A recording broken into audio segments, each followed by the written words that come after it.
This year we have IR35 coming into play. We believe this is one of the biggest structural changes to our market over the course of the last 5 years.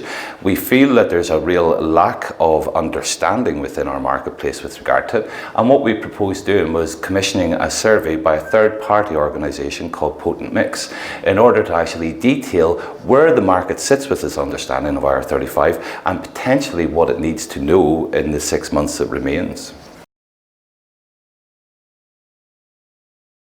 The survey tells us a great deal about what is understood about the oncoming changes to IR35. The most alarming thing that it is highlighting is that the vast majority of contractors and clients do not understand what the oncoming legislation is and what it details. You know, nearly half of our clients that are surveyed are not aware of the fact that it is them that determines the status of the assignment and whether it falls inside or outside IR35.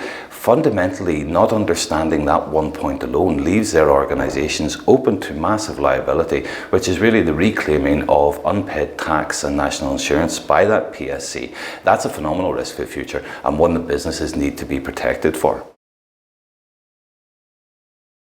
It's of ultra importance for all of our contractors and our clients to understand the oncoming changes to IR35. From a client's perspective, the liabilities that are there now, or certainly will be in April 20, are more significant than ever before. So in order to ensure that your business is protected from those liabilities, you need to understand what processes you need to implement or change in order to deal with this. With 6 months left before the legislation comes into effect, I think there's a considerable amount that still needs to be done.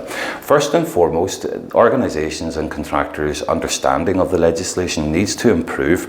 There is a real gross misinforming of the market at the moment in such areas, for example, like the increase of costs, the employment rights and the likes of AWR, holiday pay, employment benefits coming into the frame here. That simply is not the case. However, I know of many clients who think that that may be the case and therefore are making judgments and decisions on the future on the back of information and data that is incorrect at this time.